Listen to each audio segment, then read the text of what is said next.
We can't really take credit for that, but it happened around the same time where some child welfare agencies were getting very frustrated at the addiction treatment field, saying the dosage isn't enough, you can't, this isn't working. So they on their own in Georgia came up, in some rural towns as well as in urban Atlanta, came up with a model where they literally take a standard apartment complex, just any apartment. They go to the director and they say, we would like to rent multiple units, multiple apartment units, contiguous, like preferably in the back, you know, but by themselves and sort of together.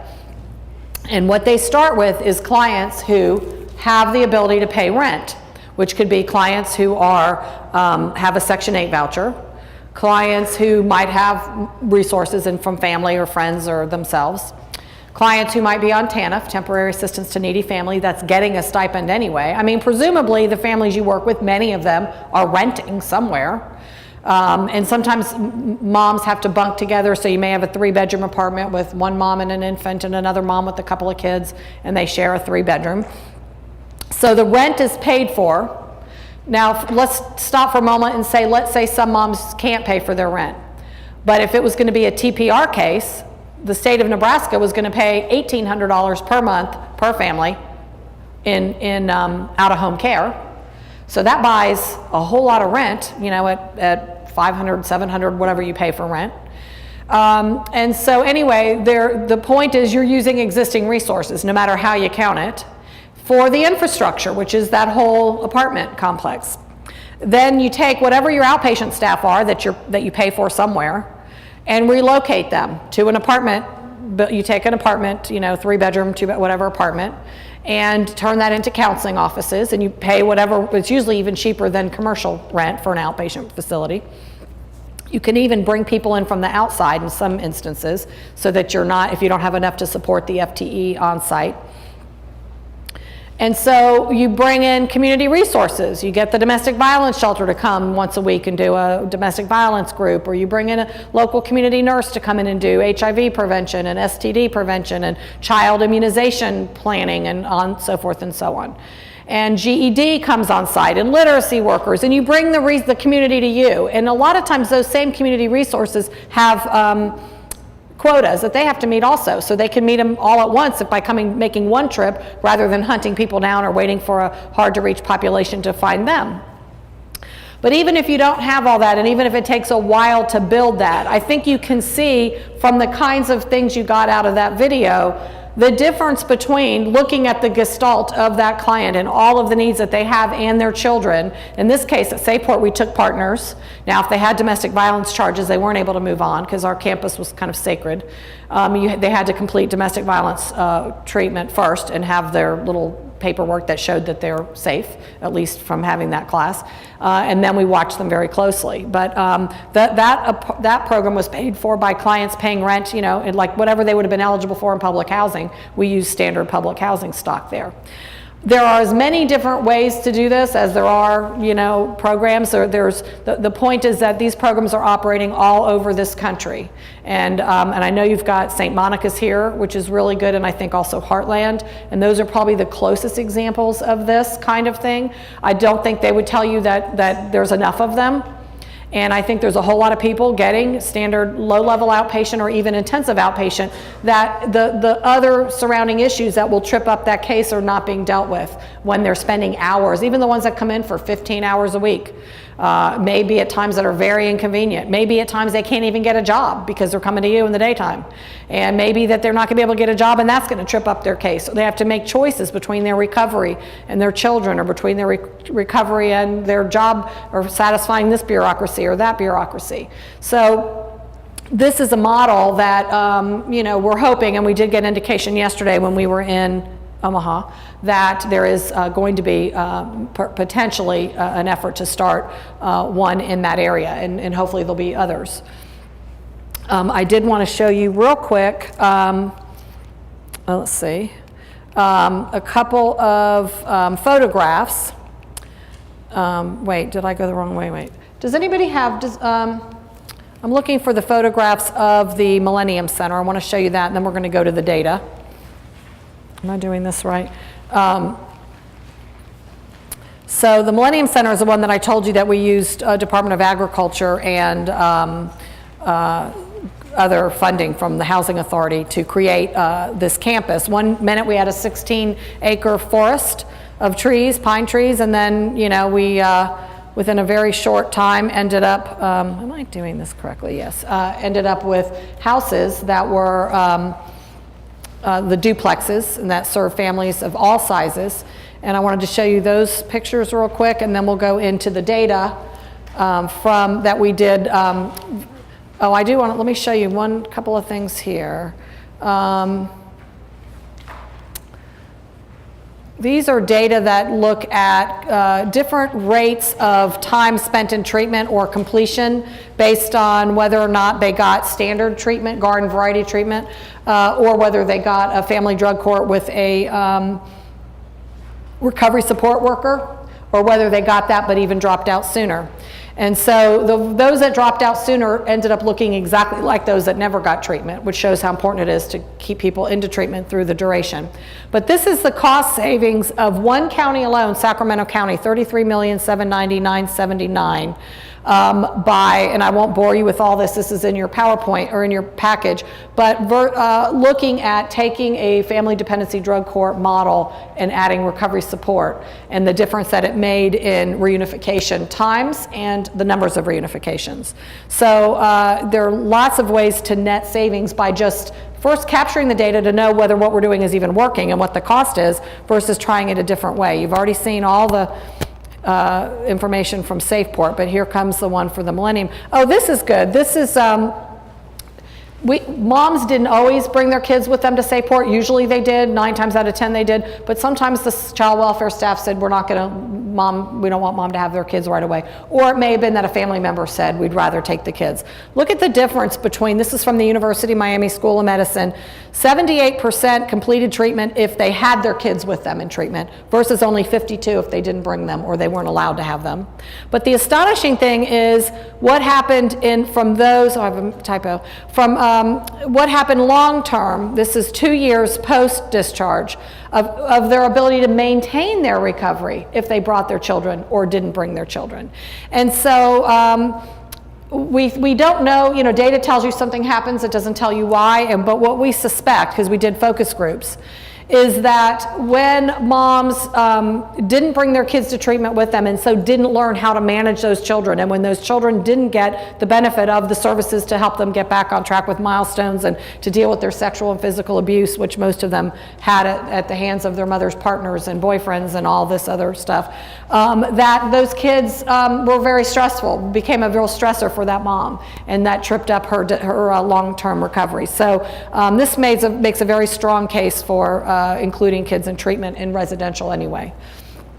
We believe the same premise holds for outpatient and day treatment because the issues are still there. If the mom doesn't know how to manage the kids and if the kids aren't getting all the services, they could trip the case up later. So this is what Millennium Center looked like. We do have a lot of trees and all now over time. This is like when it first went in. And we had slabs put in first and then these prefab. These were all built in a factory. They were prefabs dropped in. And that's the playground, and we had all kinds of childcare. We made money on the child care center because we had to open it to the outside as well. It had to go outside the fence. And there were fences at both these programs. I'm not a real big fan of the fence, I will say that. I inherited that when I took over SafePort. However, we dealt mostly with sex workers, and so the issue there was that the guys that they were pimping, that were their pimps, wanted them out back on the street and did not want them in this program because they were losing money by them being off the street. And so they were very compelling, and they would do everything they could to get those moms back out. And also they were wanting to, there were issues around multiple fathers and kids and safety and all. So we ended up, for the first 90 days, the moms could come and go. They had key cards, you saw the gate.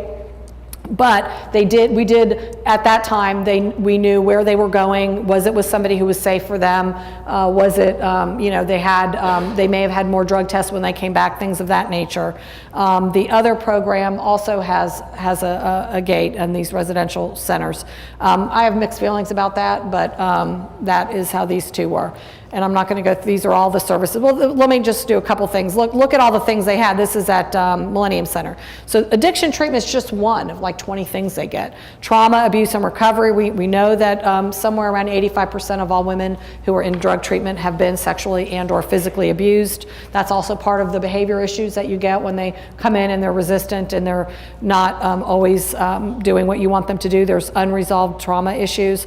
We did life skills, how to do balance checkbooks, how to do all kinds of things.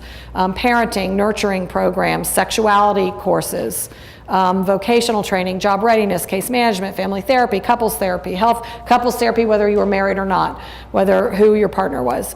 And you saw some examples of these in the video.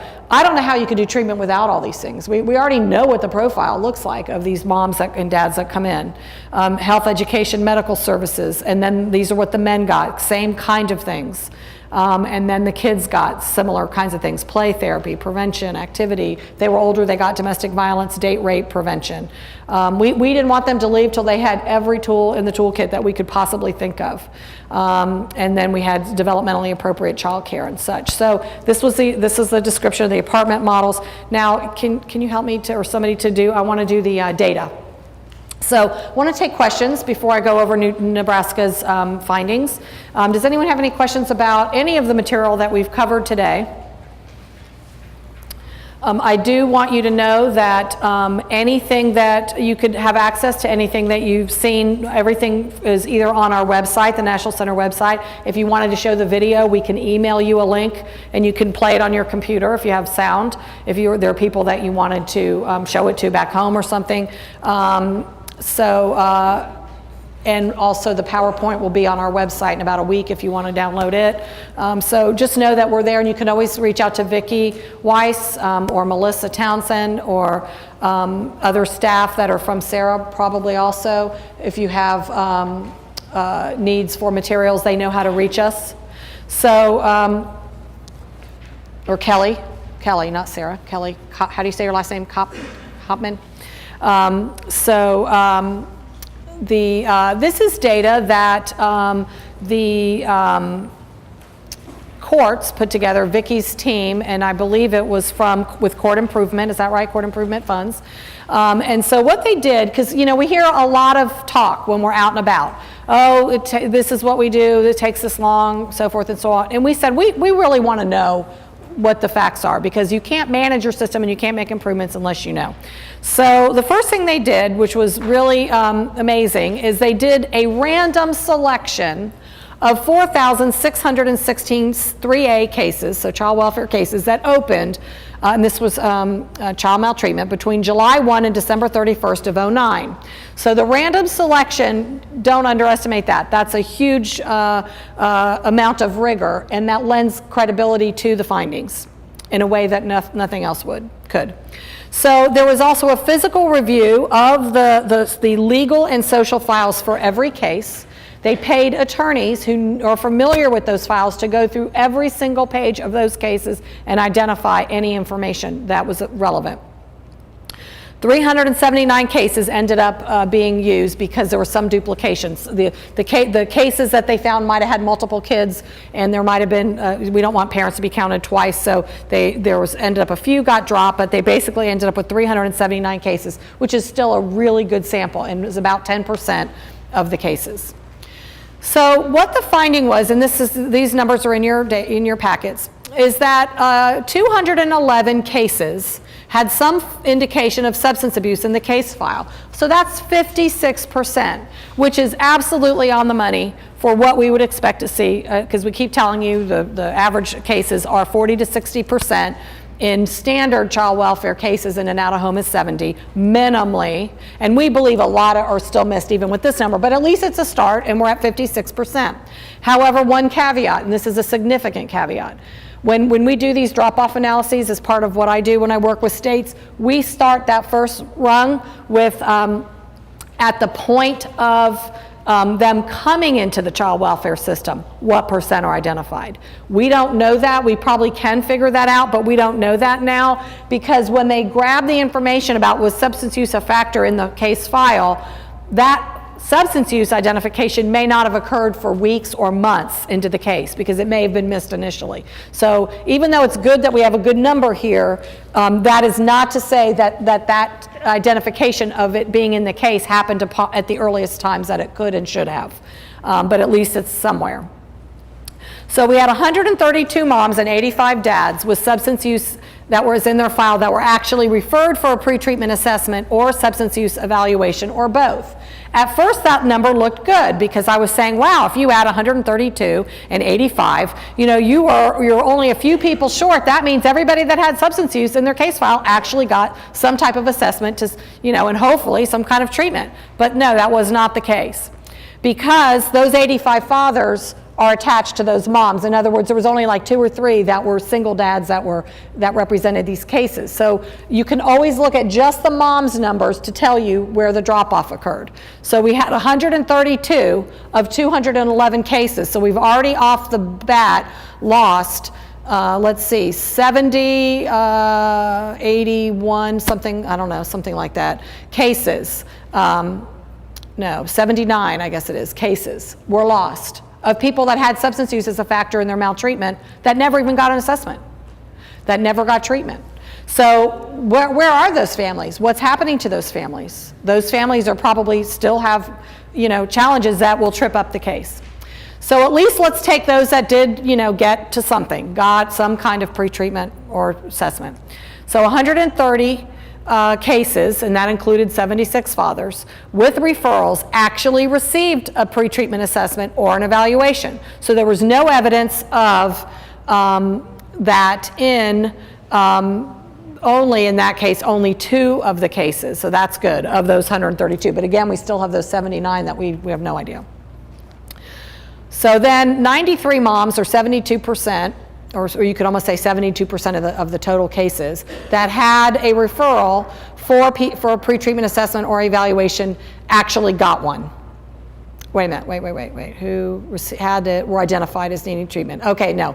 So 72% of the cases were found to to need treatment. So it was a factor in the case, but only 72% were deemed to need treatment. So we dropped off. We've already lost 79 or whatever it was, but now we've dropped off another 28% that had it in the case, got an assessment, but was told they don't need treatment. I do question that. However, here's what sometimes happens. The person goes over to get an assessment somewhere, and the investigator that went to the home, or the file that comes after that investigation, may have had all kind of information that would have informed that assessment. What was seen in the family, whether there was paraphernalia, whether the person's appeared high, whether there was other kinds of information available. There may have been criminal justice. That person might have had 7 drug deals in their history. And all kinds of collateral information may have been available but sitting in some other place other than where the person is doing the assessment to determine does the person need treatment. So because of a lack of information sharing in a timely fashion, and sometimes, so there may be situations, and it appears that there are, that all the information wasn't there to either make a determination that the person even needed treatment or to select the level of care that might have really been needed in that case. So, that's not the assessment worker's fault. They had what they had. Now, they could do a whole lot more collateral contacts than maybe they do. Maybe there's other things they could do, background checks and such, that would really provide some concrete facts, because often the mom's going to say, no, I didn't do that. I don't know why I'm here. I'm just here because I want my kids back, and some worker told me I had to show up. So there may be a real disconnect there. Yes?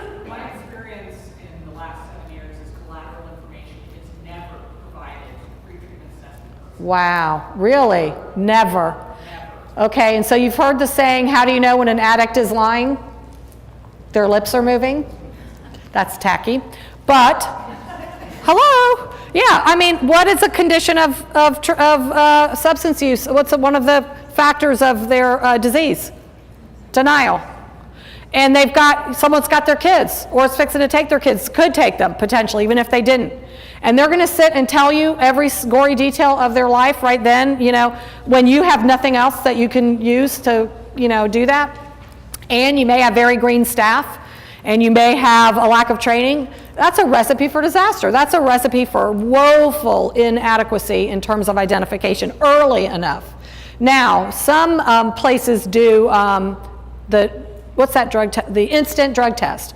Connecticut, they have just in the last year, and I don't know where they all do their instant drug test, but they do an instant drug test.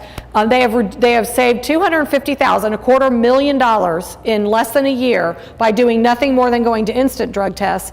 In that, because it shows right then if the person has drugs in their system, and there's some issues with instant drug tests, but then that client cops to that drug use much more so than if you send it off to a lab. Now that motivational moment is gone. Now their attorney's going to tell them, oh, don't cop to that. Tell them, tell them to get, a confirmation test. That's another $70, So they saved $250,000 in less than a year just by doing the instant test. And they get people to admit right then there's that window, that peephole of opportunity. But not having the collateral information, I don't know how you could really do a good assessment, really. Yeah. And then the recommendation is for 6 individual sessions of outpatient treatment, which they complete. Yeah. No, you're making my case. Thank you. Really. So what does they successfully completed treatment mean? Not much. That they could spend 6 hours somewhere to get their kids back. I think even a severely addicted person could probably pull that off. So that doesn't necessarily mean anything. So that's an issue. That's a big issue. It certainly explain a lot of our questions about the data. So what you see here is we're losing people all the way through. Now what we do have, and what I'm very excited about, is we can add time to treatment on this. And then we'll know the truth when people say, that doesn't happen. They get it much faster. And I'm sure they do in some places and for some clients. I'm sure they do. We're not in any way, meaning to say that this is a wholesale failure and that people are just, not getting in. I am sure there are examples and pockets of good things happening all the time. We know for a fact it isn't happening like in the degree that it should. And so anyway, this drop-off analysis, and we didn't want to scare people off with the time to treatment numbers, and that's a much deeper analysis, but that information is known. And people will still say when we get that done, that's not right. And you know what we're going to say to you? Prove it. Give us your data. Maybe it's not right. There can be errors in data, absolutely. But you show us that it's not right. And we're not here to cast blame. Let's be very clear. What is our intent here? These families deserve the best that we have, and they deserve reasonable efforts. And they deserve those efforts. They deserve a dosage that meets their degree of need. And if we do not provide that, we haven't done any favors. We haven't saved any money. Somebody did. But all we're doing is postponing that problem to become a much more costly problem, and we're all taxpayers. If for no other reason than that we're taxpayers, we should say that they deserve better, and we can do better, and other states are doing better, and other counties are doing better. And so what can we do? And there's not enough blame to go around. We're all in this together. We all can do something. And but we have to have a plan for that. And so that's hopefully what we'll do with IDTA. And hopefully we'll get some of these improvements put in place. But data is key, because if we don't collect the data to even know what's happening, then we don't know what to fix. So that's a huge problem. Now, one good thing is happening here, but now that you've said what you've said, I was giving lots of strokes in the other two locations, that we do have a 94% completion rate for moms and a 73% completion rate of treatment once people do get to treatment. And that's pretty high, actually. Those are pretty impressive statistics. And those could be great. I mean, it might be that they're all getting really good treatment. Or it could be that some of the cases mixed in here are treatment only with 6 sessions. You could do that standing on your head and not address any of your underlying issues. So, what does that really mean? So now we do find out usually what we want to be able to look at is we want to take a cohort of clients who had substance use in their case file, these same 379, and that never made it to treatment. And we want to look at their reunification timeframes. We want to look at if they were out of home. We want to look at the frequency of reunification. And we most importantly want to look at long-term repeat maltreatment. Then we want to look at those same factors for folks that were told to go to treatment that maybe didn't go or that dropped out prematurely. We want to look at those who completed treatment. And I thought that would give us everything we needed, especially when you look at the long-range picture of how many cases came back that didn't get what they wanted. The problem is that assumes that the treatment they got was the right level of care or the right level of comprehensiveness and so forth, and that may not be the case. So now we probably want to be able to say, well, just because they got treatment, you should be able to see a faster reunification and a lower percentage of repeat maltreatment. And so that troubles me a little, but we are going to be doing, I mean, at least we have to start somewhere. We have to start looking at what is happening, what's not happening, to be fair to these families. You know, most any of these moms and dads that you've seen in your care, I think if you delve deeply, you'll see that they really, for the most part, had fairly damaged relationships and lives coming into where they got, and had quite a lot of odds against them, and may not have had some of the opportunities, and may have many opportunities to help them may have been missed over the years. And that's not to say they should not be held accountable, because we do believe that they should be held accountable, but so should we as the system that treats them. So I want to take a few minutes to see what your thoughts are, questions, comments, concerns, next steps. Yeah. Do you consider aftercare to be part of the treatment? Absolutely. So, for example, you know, like a recovering meth addict that's been done that for 20 years, you know, their aftercare, I know that I'm not a professional and say that they would have to stay sober for a year, but is there some kind of guideline as far as aftercare goes to have meth addicts all the time? Yeah, and I don't know by drug what that is, but aftercare, we actually don't even call it that anymore. We call it continuing care, because we realize it could need to be continued for a lengthy period of time. It's very individualized. Really, it has a lot to do with the degree of support that family has when they leave. And so, and what other protective factors and strengths they already have. So if you've got somebody who's experiencing some success, who has a job, who has a safe place to live, who has family support, who has other signs of stability, who's engaged in AA and NA and has that good recovery support, you know, daily, weekly kind of thing, the continuing care that you might provide might be, I don't know, 4 to 6 months. If it's somebody who, and based on what you see there, they may need that a lot longer. And some folks don't need that at all, or, you know, much more than maybe 30 days or, you know, 45 days. It's really hard to come up with those parameters, but a lot of it has to do, and the research is pretty clear on the kinds of support that they have when they're out there. Also know that sometimes it's the little things that trips them up. You know, their car breaks down and everything was going smooth, but now they, you know, or their kid gets in trouble at school, or and it can also be the big things. But you know, they need that. They need to know. Hopefully, any client that leaves. I mean, I had one call me yesterday. Okay, I left that program in '95.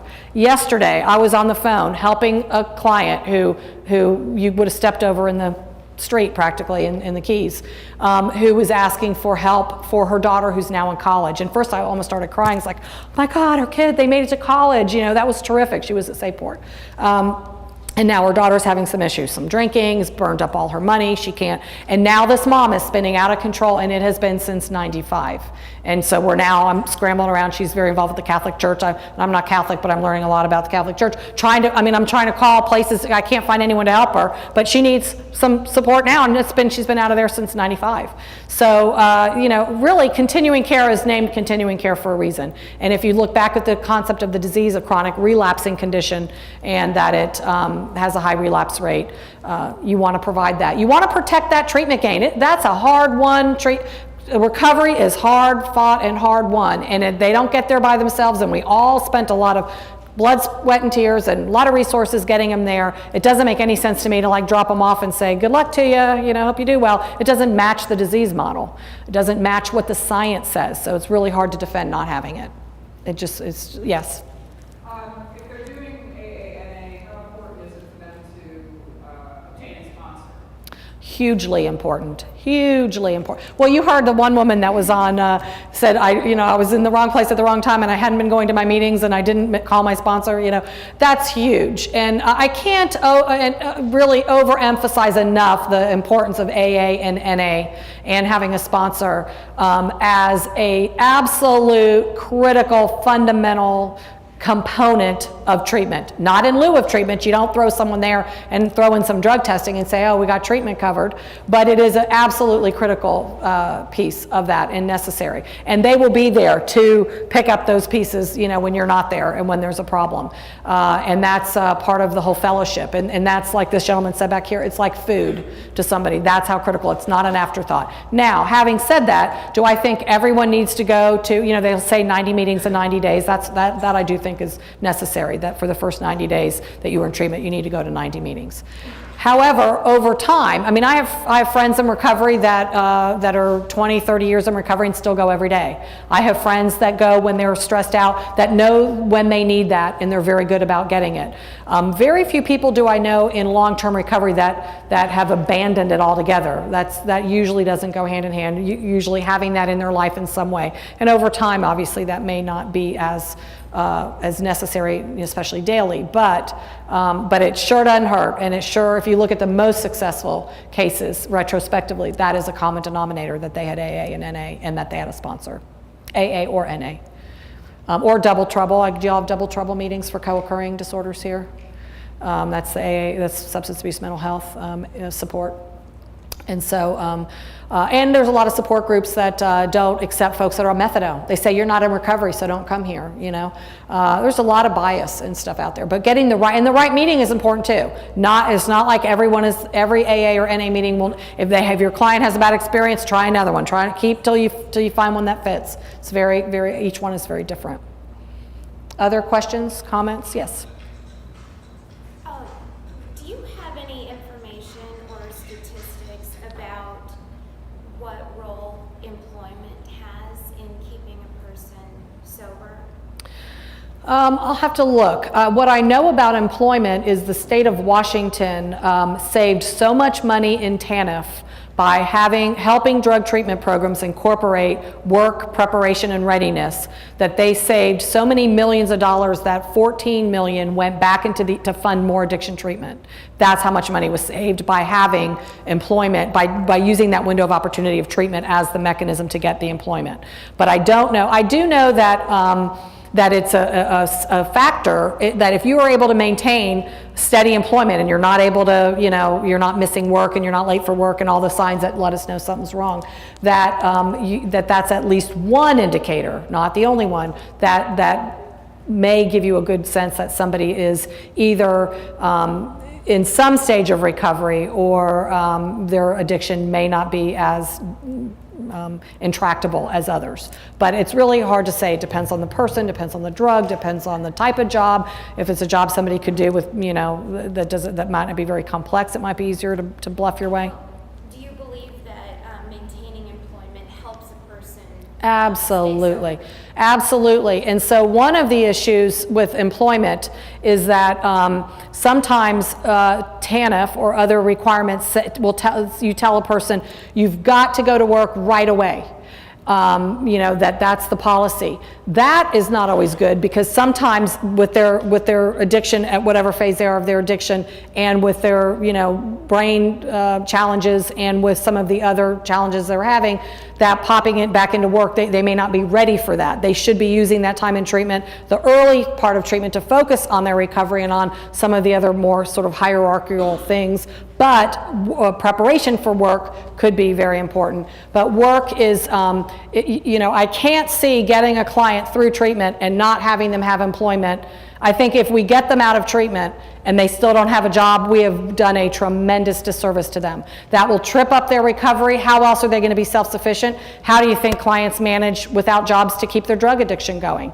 And if you're not aware of the amount of sex that gets exchanged for food and drugs, then you have some more research to do, because that's how they do it.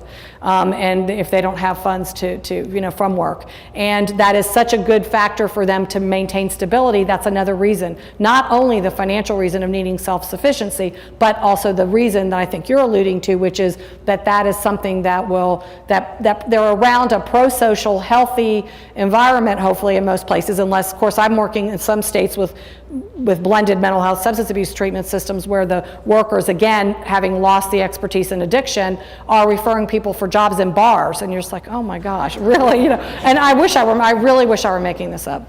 But so obviously there's some places that you don't want them to work, but at any rate, that is a situation where the employment will really help them, gives them around a healthier, typically, population of people who are working, gives them some more support, gives them something to feel successful about, and makes them feel like they're able to take care of. They don't need that man in their life, or that partner, or that person that might be sabotaging their treatment. So that's very important. Yes? Are the programs that you've talked about, the Safe Port and Millennium, are those privately? No, they're all state, funded, And the SafePort program, we had several things happen. One is we served the whole family. We had about 100 people on campus at any time. Key West is a 2 by 5 mile island, and so there was a point in time at which we had done such a good job with all those kids, and we did what we called Snowball Interviewing. So if we got a client, we said, who do you use with? And we went out and got them, and we probably did stuff that was not even legal, to tell you the truth, really. But we had Conchita, and she was this worker who, her day shift her outreach started at 5 a.m. Why? Because that's when we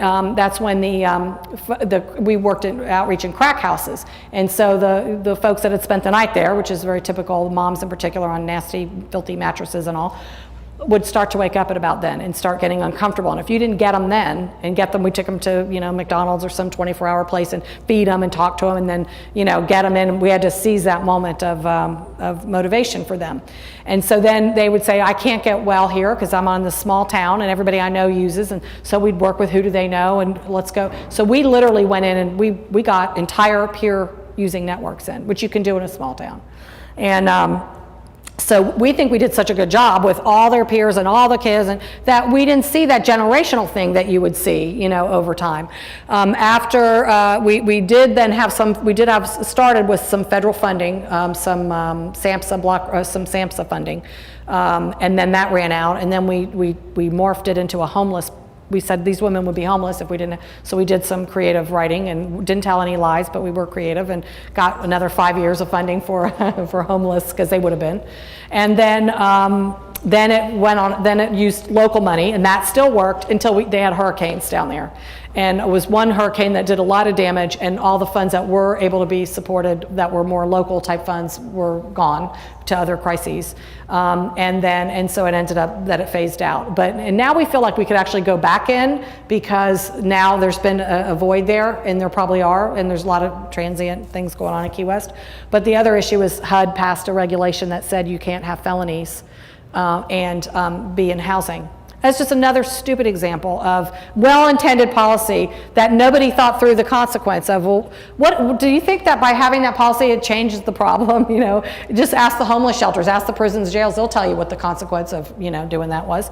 So run into licensing problems because this was a state organized. No, it was like a nonprofit kind of thing. All of these are nonprofit, with the exception of the Housing Authority. They're a quasi nonprofit, but these are not privately. This is no. And actually, there's a lot of laws now, and you can check with the Legal Action Center. Like in those apartment models, even if apartment complexes say, "Oh, well, we don't want these people here," well, who do you think rents apartments? The drug users, that most of the long-term ones, they're not usually homeowners. Some are, but most of these folks are rental. They rent. And so not to say that you're going to be able to necessarily get your finest upscale apartment complex, but there are complexes that are in, areas that are not drug infested that still might be reasonable. And what happens, and you can always, and we've said we'll hook the state up with other entities if you want to do this, so that you can get all the materials that they use to get into these apartments. But the bottom line is, who's a smart shopper? If I'm a apartment complex manager, and I know right now I got people using drugs because I know they skip out on their rent. They're the ones that I have to evict. I have to spin my wheels to get all this cleaned up and to repaint every time they leave. They can't pay their rent. Or I could have people, yes, that have addiction but are in recovery. I can have on-site staff that if I have a problem, I know who to call. These staff are in those apartments every single day teaching life skills, how to maintain their apartment, how to keep their apartments clean, how to cook nutritious meals. So those apartments are going to be left immaculate when they do leave. They'll probably be filled with new incoming residents from the program.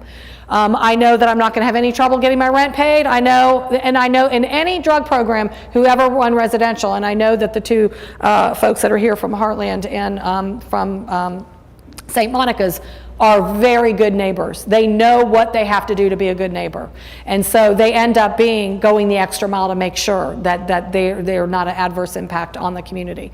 And the other thing that's nice about the apartment models is that's real life. They are living, and they can stay there. They don't have to get kicked out. They can stay there. You just have to go get another apartment when it's vacant for the next person. And these things have to be built usually slowly over time. It's not a magic bullet, but it is no more expensive than standard outpatient. I just have to keep saying that. And so it's like such a no-brainer, and the outcomes are so much better. So we had the best outcomes in the nation when we had SafePort. And I think Millennium Center is pretty close to that. And in these apartment complexes too. And many of them are even run by the child welfare systems. So other questions, comments? Yes? Do the experts know the short-term and long-term effects of what on babies when mommies are doing pregnant? Okay, the question of short-term, long-term impacts of drug use on babies, a substance-exposed newborn. The short answer to this is that a lot of it depends on what drugs were used, how much were used, how long of a period of use there was during pregnancy, and what trimester the drugs were used in. I don't know that anybody knows the exact answer, but the science, the sort of a good news, bad news proposition.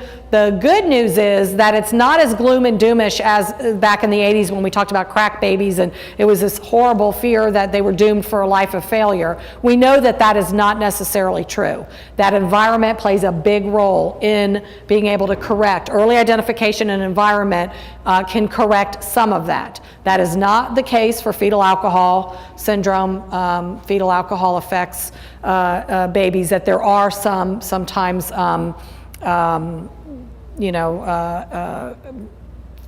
impacts that affect developmental, that create a lot of developmental delays. There may be some IQ type impacts and other things, and physical damage that is not addressed so much by environment. So alcohol still remains the worst drug for all of that. But environment is big. The other thing so you want early identification, obviously, as quickly as possible. But having used, what we don't want the message to be is, wow, you've already damaged your baby anyway, so you might as well keep using. The sooner they can stop, the better that outcome can be. So the information can't be all the gloom and doom. If you're using, I might as well, keep going. One thing that is happening, though, with substance-exposed newborns in some states, in New Jersey in particular, where they have an opiate problem, moms that are in methadone treatment, succeeding, doing well, stable, having great lives, that happen to be pregnant or get pregnant, that of course are going to deliver a baby exposed to methadone, as you would expect they would if they're using and they're in a program. They're taking meds like somebody who was taking bipolar meds would have bipolar meds showing in the infant. That child welfare is zooming in and taking kids out of home. When the mom's in stable recovery, just because they popped up as exposed to methadone. The doctors know what the protocols are for handling babies that are born addicted to methadone, and the baby does show signs and symptoms of that, but that does not mean that they need to have their kids taken from their home. Now, if there's other things going on, yes, so we're not saying automatically it's a pass, but what we're saying is it's automatically not the other either, that you assume it's something terrible. But now, if they're if other drugs are showing up in their system, that's one thing. That means they're obviously not working their recovery, or if their methadone was gotten from other sources, and that they're not in an active treatment recovery program, then that's a different issue. So appreciate your time and attention. I hope you got something out of this, and I hope I wasn't too cruel. And I'm 31 years doing this. I can't sugarcoat. So I just have to, and I think our families deserve our honesty, even if it's hard to do. We're here to help do anything we can. We know it's not easy. We know it's a long process. We hope you'll take some steps in some directions if it shows that would be needed or helpful. And I hope to see you. I hope I'll be invited back. I don't know. We'll have to see. So I hope to get back. Thank you.